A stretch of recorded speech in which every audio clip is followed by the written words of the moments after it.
বন্ধুরা, আজ তোমাদের সাথে একটা স্পেশাল মশলা দিয়ে কাতলা মাছের ঝোলের রেসিপি শেয়ার করব। এতে রান্নাটাও ঝটপট হয়ে যাবে, তেমন খেতেও কিন্তু সুস্বাদু হবে। সবার প্রথমে 4 পিস কাতলা মাছ ভালোভাবে ধুয়ে পরিষ্কার করে নিয়ে নুন আর হলুদ গুঁড়ো দিয়ে মেখে নিলাম। এবার যে স্পেশাল মশলাটা বলেছিলাম সেটা হলো সানরাইজের এই মাছের ঝোল মশলা। এটা যে কোনো মুদি দোকানে কিনতে পাওয়া যায়। প্যাকেটটা কেটে নিলাম। কিছুটা মশলা এই বাটির মধ্যে দিয়ে নিচ্ছি। তোমরা মাছের পরিমাণ বুঝে মশলাটা ব্যবহার করবে। দিয়ে দিচ্ছি কিছুটা জল, চামচের সাহায্যে গুলে নেব। কোনো রকম কিন্তু বাটা মশলা আমি আর ব্যবহার করব না এই রান্নায়। এবারে রান্নাটা করার জন্য কড়াইতে দিয়ে দিলাম সর্ষের তেল। তেল ভালোভাবে গরম হয়ে গেলে নুন হলুদ মাখিয়ে রাখা কাতলা মাছগুলোকে গরম তেলের মধ্যে ছেড়ে দিলাম। একটা দিক ভাজা হয়ে গেলে উল্টে নিলাম। এভাবে উল্টে পাল্টে সবগুলো মাছকে হালকা লাল করে ভেজে তুলে নিলাম।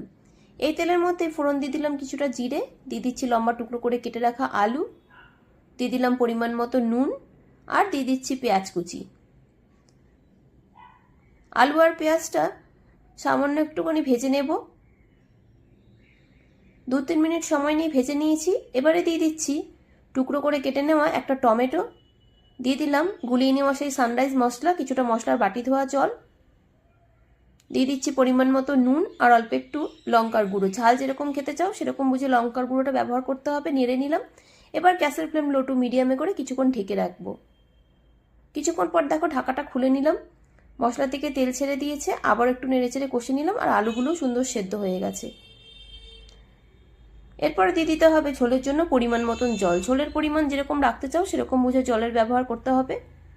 আবার একটু নেড়ে নিলাম। ঝোলটা ফুটতে শুরু করলে ভেজে রাখা মাছগুলোকে ঝোলের মধ্যে দিয়ে ফুটিয়ে নিলেই তৈরি হয়ে যাবে সুস্বাদু কাতলা মাছের ঝোল। কেউ ধরতেই পারবে না যে কোনো রকম বাটা মশলা ছাড়াই এত সুন্দর মাছের ঝোল রান্না হয়েছে। ঢাকা দিয়ে জাস্ট 5 মিনিট মতন ফুটিয়ে নিলেই রেডি হয়ে গেল। এভাবে কাতলা মাছের ঝোল বানিয়ে গরম ভাত দিয়ে খেয়ে দেখতে পারো। আশা করছি তোমাদেরও ভালো লাগবে। আর অফিস বেরোনোর তাড়া থাকলে সকালবেলায় ঝটপট এইভাবে বানিয়ে নিতে পারো। রান্নাটাও তাড়াতাড়ি হয়ে যাবে, তেমনই খেতেও সুস্বাদু হবে। এই দেখো আমি মাছের ঝোল সার্ভ করেও নিলাম। তোমরাও কিন্তু অবশ্যই বানিয়ে খেয়ে দেখো, আশা করছি ভালো লাগবে।